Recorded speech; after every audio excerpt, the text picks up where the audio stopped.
Cuesta imaginar que en esta playa y en otras de Normandía hace hoy exactamente 80 años tuvo lugar una batalla decisiva para el destino de Europa. En pocas horas, en estas arenas donde suele haber ahora turistas, murieron más de 4.000 soldados de Reino Unido, de Canadá y de los Estados Unidos. Un año más tarde la Segunda Guerra Mundial habría terminado. Pero aquel trauma significó también el comienzo de un proyecto donde unir a naciones que se habían enfrentado durante siglos. Europa, la Unión Europea, tiene hoy 27 Estados miembros, pero se enfrenta a serios desafíos. Con una guerra a las puertas, en un mundo en cambio, con el resurgimiento también de corrientes extremistas, y su gran aliado, los Estados Unidos, que pueden optar pronto por un mayor aislacionismo. Desde hoy y hasta el próximo domingo, Europa vota y decide un nuevo Parlamento que deberá afrontar todos esos cambios. Vamos a llevarles a algunos de los lugares donde se decide el futuro de la Unión. Comenzamos nuestro paseo a unos 240 kilómetros de Bruselas. Estamos en una de las miles de explotaciones agrícolas y ganaderas que hay en la Unión. El campo es un buen ejemplo de un mundo en cambio. Hemos visto tractores tomando las ciudades europeas, cortando autopistas de Rumanía a España. Vamos a vernos aquí con Lluís Tobar. Él es nuestros ojos y nuestros oídos en Bruselas.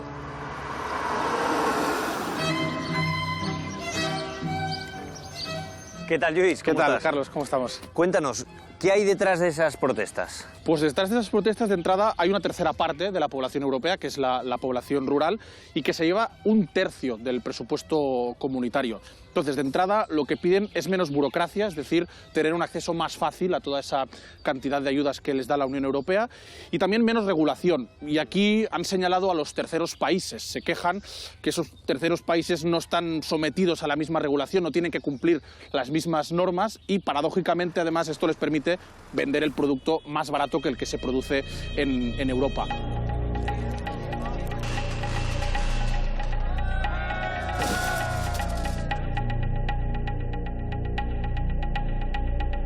Y reducir las emisiones también les provoca más gastos, no solo en el precio de los biocombustibles, también por ejemplo, en la maquinaria eléctrica. Las protestas han sido, de hecho, tan sonadas que la Comisión Europea ha tenido que dar marcha atrás y tumbar algunas de las medidas que les querían imponer. Ese descontento, Lluís, lo están aprovechando en muchos países partidos populistas y euroescépticos. Eso es, todo esto ha obligado a mover fichas a los partidos políticos, y aquí en Países Bajos, donde empezaron todas esas revueltas, los granjeros se organizaron, fundaron un partido político, arrasaron en las últimas elecciones generales y de hecho van a formar parte del próximo gobierno de los Países Bajos. Europa quiere seguir liderando la reducción en emisiones contaminantes, el campo produce un 10% de esas emisiones, quiere ser fuerte en el sector de las energías limpias y ahí hay una competencia feroz. Sí, es un frente estratégico. Por ejemplo, Estados Unidos ha desarrollado un plan de subsidios muy fuertes para el desarrollo de industrias verdes. Esto puede provocar que, por ejemplo, empresas europeas se instalen allí. Hay otro actor, que es China, que también juega muy fuerte, por ejemplo, en el sector de los vehículos eléctricos y de las baterías, también dando muchos subsidios, algo que ya ha obligado a la Comisión Europea incluso a abrirles una investigación por estar posiblemente vulnerando las competencias en comercio internacional. El principal motor, que es Alemania, parece que no pasa por su mejor momento. En parte por su gran dependencia del petróleo y del gas ruso, ahora debilitado por las brutales sanciones que le ha impuesto la Unión Europea, y también por su dependencia comercial con China, que también se ha visto debilitada. Hay que tejer alianzas con otros socios, pero que esa dependencia no sea excesiva y que la Unión Europea avance cada vez para ser un actor más autónomo en todos los ámbitos. Te tengo que despedir ya, vamos a seguir camino. Gracias, Carlos. Hablábamos de Alemania, de los problemas económicos que está atravesando. Alemania es todo un símbolo de la Unión Europea. Se van a cumplir 35 años de la caída del muro de Berlín. Era el fin del bloque comunista en el este de Europa y parecía también el fin en el choque entre grandes potencias, pero era solo un espejismo.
Señor Borrell, la invasión rusa de Ucrania ha sido una especie de bofetada de realidad para Europa. ¿Nos hemos dado cuenta de repente que estamos en un mundo más complejo y más peligroso? Yo creo que sí. Creo que ha sido un despertar, ¿no? El problema es saber si además de despertarnos nos hemos levantado de la cama. Porque los europeos habíamos imaginado que puesto que habíamos hecho la paz entre nosotros, también había paz en el resto del mundo. Y la guerra era una cosa lejana, distante, y no nos afectaba. No somos conscientes de lo que significa el actual reparto geopolítico del poder, ni de las amenazas económico-tecnológicas que representa hoy la competencia internacional, y tampoco de los problemas de funcionamiento de las democracias. Estamos haciendo esta entrevista en una fábrica de armamento. Hasta hace poco esto hubiera sido seguramente un tabú. Están cambiando los tiempos de alguna manera. Sí, a nadie le gusta, ¿verdad? Todo el mundo prefiere, y yo también, gastar el dinero en mantequilla, como decían en la Primera Guerra Mundial, más vale la mantequilla que los cañones. Pero a veces si no tienes cañones, también te quedas sin mantequilla. Y la llamada de atención que la historia nos ha traído ahora es de que no podemos confiar que nuestra seguridad venga garantizada por lo que decidan cada 4 años los electores americanos. Tienes que tener una capacidad de defenderte, y que hoy por hoy Europa no la tiene. Estamos inmersos en una especie de gran competición despiadada de grandes potencias. ¿Cuál es su diagnóstico de lo que está ocurriendo? Vivimos en un mundo donde el orden establecido está siendo contestado, rechazado por potencias emergentes que cuando yo nací simplemente no existían o eran puros enanos, y que ahora son potencias que aspiran a la hegemonía mundial, como es el caso de China. Hay más actores y hay menos cooperación entre los actores. Y ese orden, heredado del fin de la Guerra Fría, ya no funciona, y algunos lo contestan radicalmente, otros queremos adaptarlo, sabiendo que hay que adaptarlo, y otros simplemente lo quieren sustituir por otro. Son esos momentos de la historia donde quizá el peligro es mayor. Estados Unidos gasta en defensa más que los 10 países siguientes juntos. Y esa capacidad nosotros, los europeos, de alguna manera la usufructuamos. La cuestión es si eso va a seguir siendo siempre así. Y yo creo que los europeos tenemos que tomar nuestra parte de responsabilidad.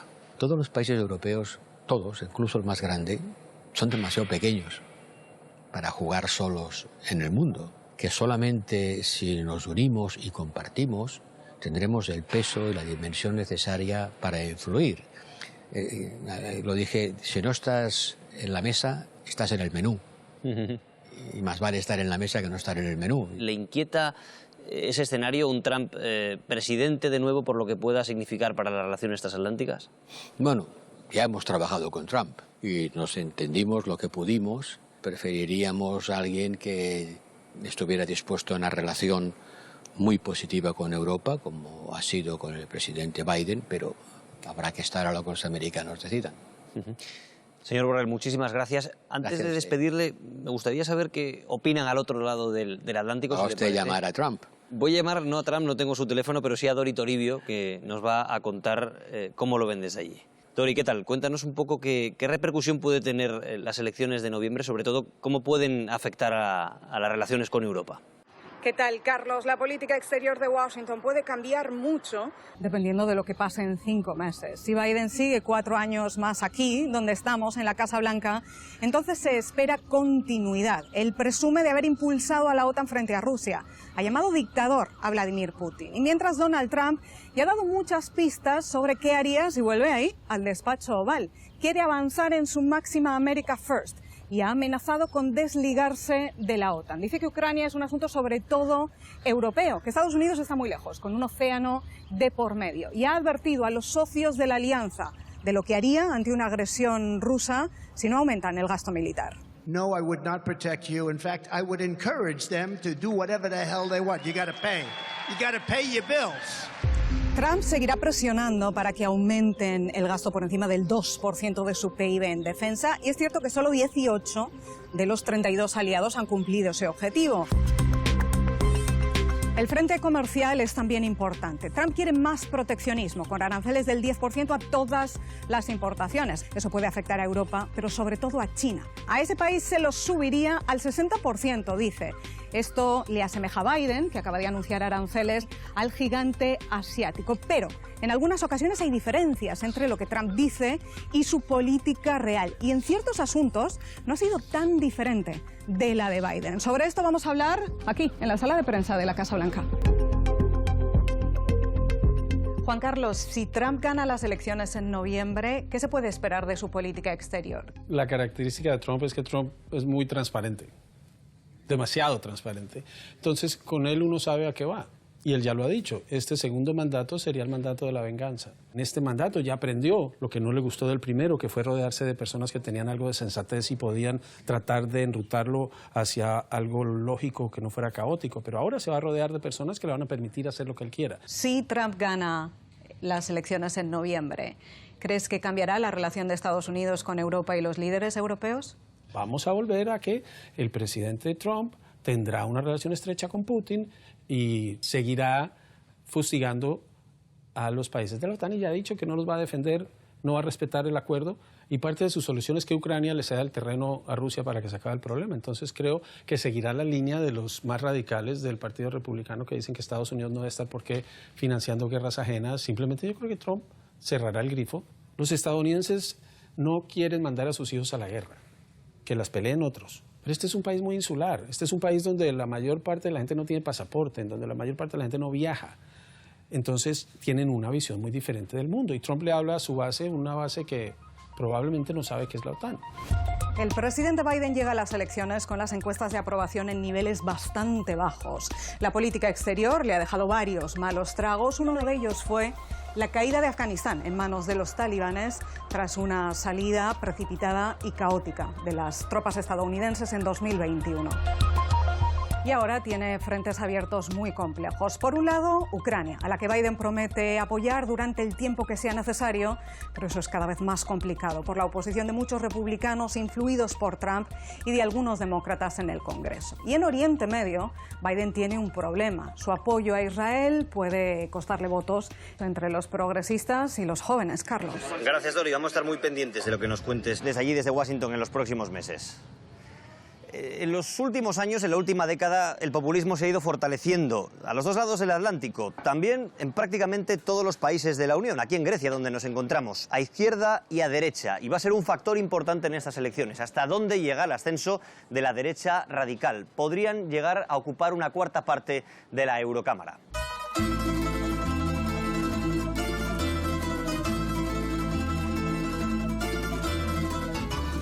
Hay muchos factores, pero sin duda la inmigración juega un papel importante en ese apoyo a grupos nacionalistas y extremistas. Y la presión migratoria no deja de crecer. 2023 fue el segundo año con más llegadas irregulares a España, 56.000, la mayor parte a las Islas Canarias. Y algo similar está pasando en toda Europa. El año pasado hubo 380.000 llegadas irregulares, récord desde 2016 y un 17% más que en el año anterior.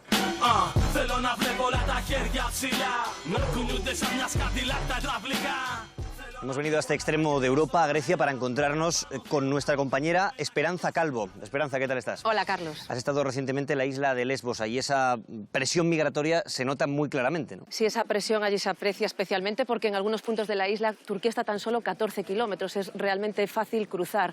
El 80% de las personas que están llegando en estos momentos proceden sobre todo de Afganistán y de Siria, es decir, son refugiados, solicitantes de asilo, pero aún así la Unión Europea y Grecia están intentando taponar allí sus llegadas. Todas las personas que llegan son inmediatamente puestas en unos campos de refugiados. Uno de ellos, el más grande de Europa, está en esa isla, se llama Karatepe y tiene una capacidad para 8.000 personas. Allí están sometidos a unas duras condiciones de vida y también de semilibertad.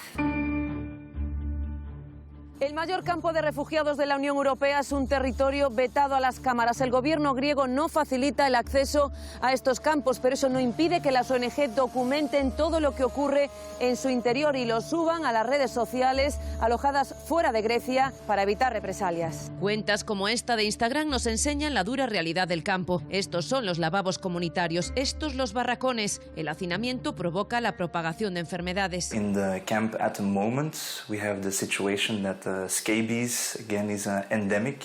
Quienes han podido entrar salen impactados. 800 kids are there playing in the dirt. I would have never been thought that this is possible in Europe. Estos niños, como los adultos, solo reciben una comida al día por parte de las autoridades griegas.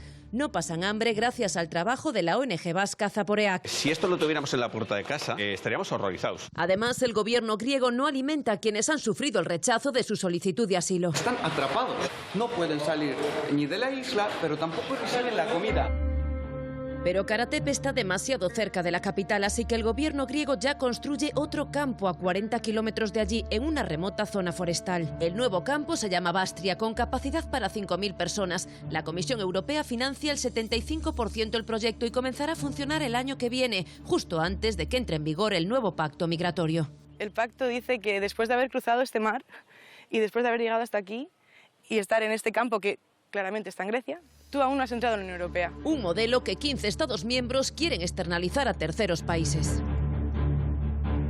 Esperanza, un momento clave es 2015, llegada masiva de refugiados que huyen de la guerra de Siria. Eso genera una gran crisis en la Unión por el reparto de inmigrantes y desde entonces Bruselas ha endurecido el modelo. Sí, el pacto migratorio ya está aprobado, va a entrar en vigor en 2026 y va a restringir mucho más el número de llegadas. Además, también permite la externalización del modelo de este tipo de centros a países como Turquía o Túnez, donde no están garantizados los derechos humanos. Pero a día de hoy, en aguas de la Unión Europea, en Grecia, también hay cientos de casos documentados de devoluciones en caliente, de vídeos grabados por los propios migrantes, donde se ve a los guardacostas griegos rompiendo el motor de sus Zodiacs y dejándolos a la deriva. Aún así, ellos siguen llegando. Las playas de Lesbos están completamente llenas de restos de estos desembarcos. Pues estos son restos de llegadas, ¿no? Sí, mira, como ves ahí los flotadores, por ejemplo. Y aquí estoy viendo ya chalecos infantiles, ¿no? Sí. Sí, hay muchísimos niños en todas las embarcaciones. Esto aún no se ha deshinchado, o sea que... Esto es muy reciente. Las playas de Lesbos están llenas de ropa infantil, también de sandalias y zapatos de números muy pequeños, pero lo que más nos impresiona es encontrar este tipo de chalecos, que son los que les venden los traficantes de personas en Turquía y en los que se puede leer claramente: uso solo bajo supervisión de un adulto, no protege del ahogamiento. Cruzar los 15 kilómetros que separan Turquía de las costas griegas no es el único desafío al que se enfrentan las personas migrantes, también a las devoluciones en caliente de la Guardia Costera griega. Este vídeo muestra una devolución en caliente en aguas griegas, es decir, en aguas de la Unión Europea. Los guardias griegos, con pasamontañas, se acercan a la Zodiac, donde viajan 23 migrantes, entre ellos varios niños, que gritan aterrorizados al ver esos enormes ganchos empleados por los guardias para romperles el motor. Después los dejan a la deriva hacia Turquía, a la espera de que las autoridades turcas lo recojan. Es una violación de todos los derechos humanos, empezando con el derecho de la vida. Y hay muchos casos documentados de gente que han perdido sus vidas. Zainab y sus 4 hijos sufrieron una devolución en caliente durante su primer intento de llegar a Grecia. Fue el peor momento. Se acercaron a nuestro bote y nos dijeron que nos quitaban los móviles, los bolsos. Algunos los tiraron al agua. Después nos dejaron allí. Fueron devueltos a Turquía, pero lo han vuelto a intentar y esta vez lo han conseguido. Volver a Afganistán no es una opción para ellos.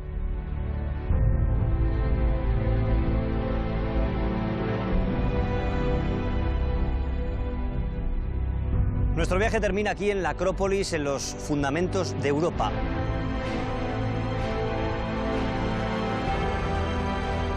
Hoy el destino de la Unión parece especialmente incierto. Se decidirá en sus granjas, en sus industrias, en sus fronteras, dependerá de lo que pase en lugares como Bruselas, Ucrania o Washington.